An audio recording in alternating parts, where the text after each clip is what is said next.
I have some Friday morning thoughts.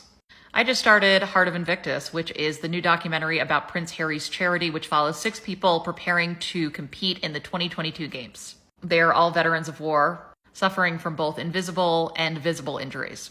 But you wouldn't know that by the press coverage.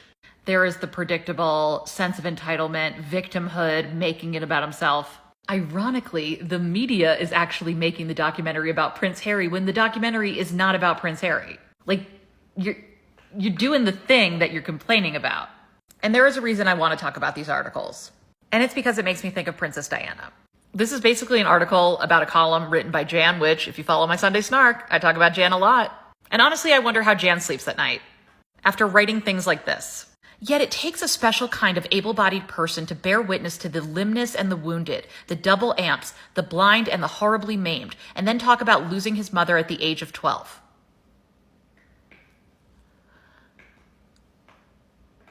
Are bits of your soul just locked in Horcruxes? It's just so gross, and again, the cruelty is the point. It's kind of like she didn't watch the documentary, in which they talk specifically about the fact that Denmark's team is comprised of people with invisible illnesses like PTSD, which Prince Harry suffered from. And it's also explained by another individual in the documentary about how PTSD can be triggered in war and bring up stuff from when you were younger, such as your mother dying and you having to act as a conduit for the entire nation. Y'all, it's predictable. It is completely predictable. And it's a shame because this documentary is about real individuals that deserve a spotlight. And then you got Eden over here running his mouth. And of course, Eden takes something out of context and says it's a swipe against the royal family. Eden brings up the fact that Prince Harry does in fact talk about the fact that he did not have a support network around him after Princess Diana's death and that it was never discussed.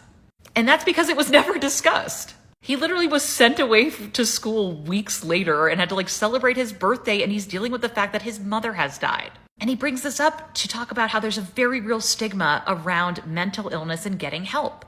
And that kind of help was just simply not available back then.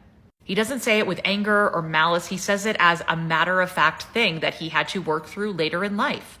And he mentions that part of the reason he talks about it in his journey is so that he can normalize getting help for mental illnesses. Which, shouldn't be something that the royal reporters are knocking unless you're also going to knock Kate and Will's heads together charity.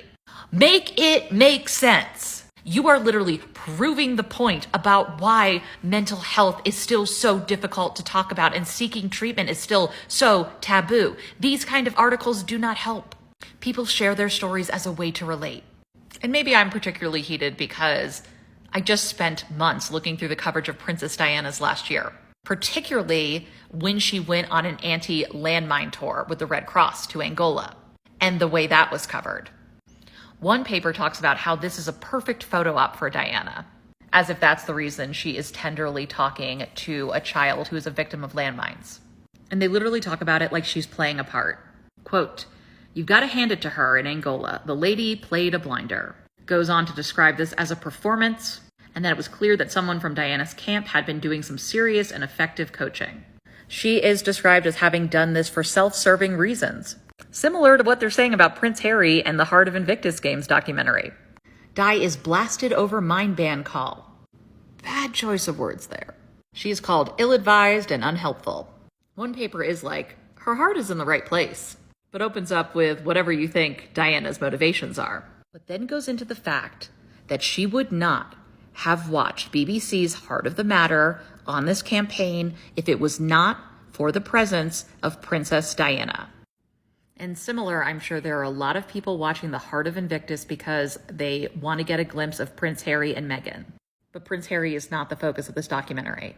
He's involved in a very reasonable way that you would expect from any documentary or cause that's led by someone who is high profile.